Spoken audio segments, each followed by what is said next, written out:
খাবার টেবিলে বসে মাকে চোখ দিয়ে ইশারা করে বললাম আমার কথাটা বাবাকে বলার জন্য। মা ভয়ে ভয়ে বাবাকে বলল, তোমার ছেলে নাকি বন্ধুদের সাথে কক্সবাজারে ঘুরতে যাবে, সেখানে কয়েকদিন থাকবে, ওর নাকি 10,000 টাকা লাগবে।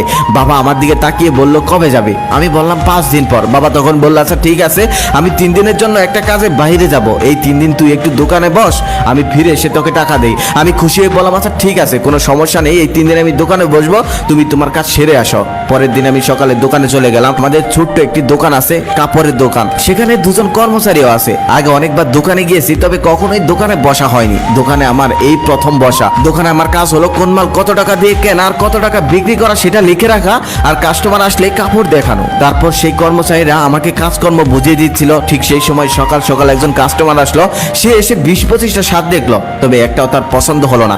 অবশেষে সে চলে গেল। আমি বিরক্ত হয়ে কাপড়গুলো গোছাচ্ছিলাম, তখন একজন কর্মচারী এসে বলল, ভাইয়া বিরক্ত হলে চলবে না, সবসময় হাসি মুখে থাকতে হবে। কিছু কিছু কাস্টমার এসে দোকানের সমস্ত কাপড় দেখে ফেলবে, তবে একটাও নিবে না, কিচ্ছু করার নেই, তারপরেও হাসি মুখে থাকতে হবে। তার কিছুক্ষণ পর আরেকটা ছেলে আসলো, সে এসে প্যান্ট দেখতে চাইলো। আমি তাকে কয়েকটা প্যান্ট দেখালাম, তারপর সে একটা প্যান্ট পছন্দ করলো। সেই প্যান্টটার কেনা দাম ছিল 1200 টাকা, আমি তার কাছে 1500 টাকা চাইলাম। সেই প্যান্টটা সে কিছুক্ষণ নাড়াচাড়া করে 300 টাকা বলল। আমার রাগি শরীরটা জ্বলতেছে, 1200 টাকা কেনা প্যান্ট 300 টাকা বলতেছে, তবে কিছুই বলতে পারছি না। তারপরে হাসি মুখে বললাম, না ভাইয়া দেওয়া যাবে না, এই প্যান্টটা তুমি 1400 টাকা হলে নিতে পারবে। ছেলেটা চলে গেল। তার কিছুক্ষণ পর আরেকজন মহিলা আসলো, এসে সমস্ত দোকান উলট পালট করে ফেললো। তারপর 2টা কাপড় পছন্দ করলো। পছন্দ করার পর বলতেছে, আমার হাজবেন্ড 3 দিন পর স্যালারি পাবে, 3 দিন পর এসে আমি এই কাপড় দুটি নিয়ে যাব, রেখে দিয়েন। রাগে আমার শরীর জ্বলতেছে, কিন্তু আমি কিছুই বলতে পারতেছি না। তারপর তাকে হাসি মুখে বললাম, ঠিক আছে আন্টি, আঙ্কেল যখন টাকা পায় তখন এসে কাপড়টা নিয়ে যান, সাথে আঙ্কেলকেও নিয়ে আসবেন। তার কিছুক্ষণ পর একটা ছেলে আর একটা মেয়ে আসলো, দেখেই মনে হচ্ছিল তারা গার্লফ্রেন্ড বয়ফ্রেন্ড। এসে অনেক ভাব দেখাচ্ছিল। এক কর্মচারীকে বলল, তোদের দোকানের সব থেকে ভালো কাপড় চোপড় গুলো আমাকে দেখা। তারপর সে অনেকগুলো কাপড় চোপড় দেখালো। অনেকগুলো কাপড় চোপড় দেখার পর সে বলল, তোদের দোকানে আর ভালো কোনো কাপড় নেই? কর্মচারী তখন বলল, না ভাইয়া, আমাদের দোকানে এর থেকে ভালো কাপড় চোপড় আর নেই। তখন সে বিরক্ত হয়ে বলল, দূর, ফকির নিয়ে একটা দোকানে এসেছি, শুধু শুধু সময় নষ্ট করলাম। তখন আর সহ্য করতে পারলাম না, মুখ ফুটে বলেই ফেললাম, ভাইয়া আপনি তো বড় লোকের পোলা, তাহলে এখানে কেন এসেছেন?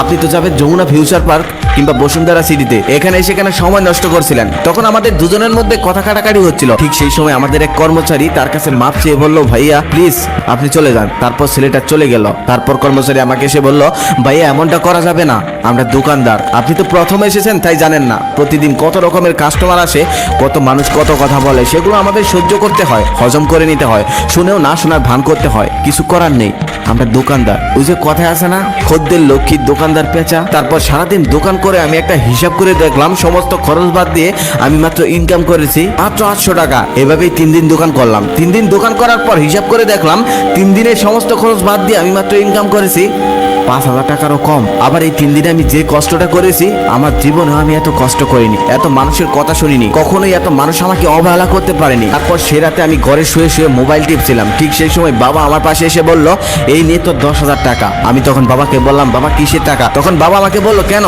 তুই না বন্ধুদের সাথে কক্সবাজারে ঘুরতে যাবি, সেখানে না টাকা লাগবে? তখন আমি বললাম, না বাবা, আমি ঘুরতে যাব না।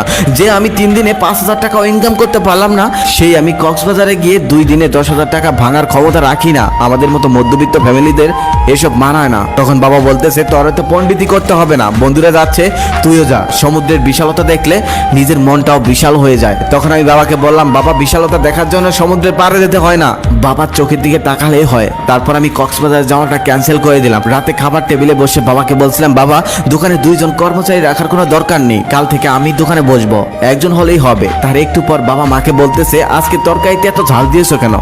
চোখে পানি এসে যাচ্ছে। আমি খুব ভালোভাবেই বুঝতে পারলাম তরকারির ঝালের জন্য বাবার চোখে পানি আসেনি, বাবার চোখে পানি এসেছে আমার কথায়। শত কষ্টের মধ্যেও সন্তানদেরকে ভালো রাখার জন্য কত কষ্টই না করে তার। আর সেই সন্তান যখন বাবার পাশে দাঁড়ায়, তখন সত্যি বাবারা কেঁদে ফেলে।